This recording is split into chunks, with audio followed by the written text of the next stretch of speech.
Welcome back. ఈ వీడియోలో మనం గురువు ఎందుకో తెలుసుకుందాం. మనిషి జీవితమే ఒక ప్రయాణం. పుట్టుకతో మొదలై చివరి శ్వాస వరకు కొనసాగే అంతులేని మార్గం. ఈ మార్గంలో ఆనందం కూడా ఉంది, బాధ కూడా ఉంది, విజయం కూడా ఉంది, అపజయం కూడా ఉంది.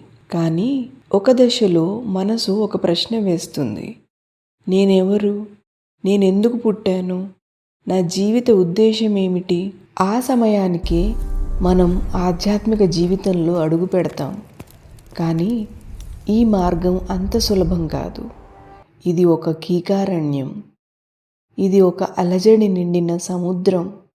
ఎప్పుడు ఎక్కడికి వెళ్ళాలో అర్థం కాని ఒక అంధకార మార్గం. అప్పుడు ఎవరో మనకు తోడుగా కావాలి అనిపిస్తుంది. అతడే గురువు, అంటే సద్గురువు. మన చేతిని పట్టి సరైన దారిని చూపించే ఒక మార్గదర్శి. గురువు అంటే కేవలం పుస్తకాలు చదివినవాడు కాదు. అతను అనుభవంతో నిండినవాడు.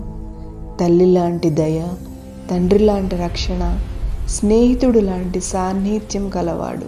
మన జీవితంలో వచ్చిన అడ్డంకులను చూసి మనసు బలహీనపడినప్పుడు తడబడకుండా నిలబెట్టి, ఇది నీ మార్గం, ఇలాగే నడవాలి అని చెప్పేవారే గురువు.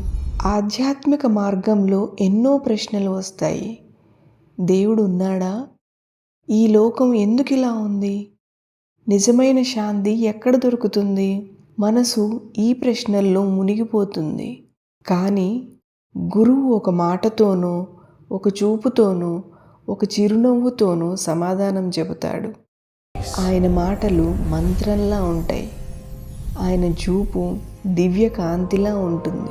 గురువు ఉన్నవాడికి ఒంటరితనం ఉండదు, భయం ఉండదు, సందేహము ఉండదు. గురువు యొక్క ఆశీర్వాదం అది జీవితాంతం కాపాడే కవచం. అది మనలో ధైర్యాన్ని నింపే శక్తి. అది మనలోని దుఃఖాన్ని కరిగించే సూర్యుడు. గురువు అనుగ్రహం ఉన్నవాడే ఆధ్యాత్మికంగా ఎదుగుతాడు. అతడు జీవితంలో శాంతిని పొందుతాడు.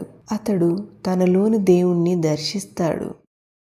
గురువు లేని మార్గం దారి లేని అరణ్యంలా ఉంటుంది.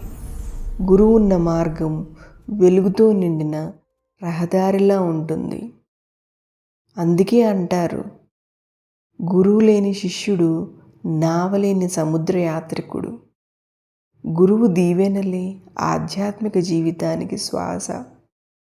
గురువు ఉన్నాడు అంటే దేవుడు మనతోనే ఉన్నట్టే. అందుకే గురు కృపాహి కేవలం.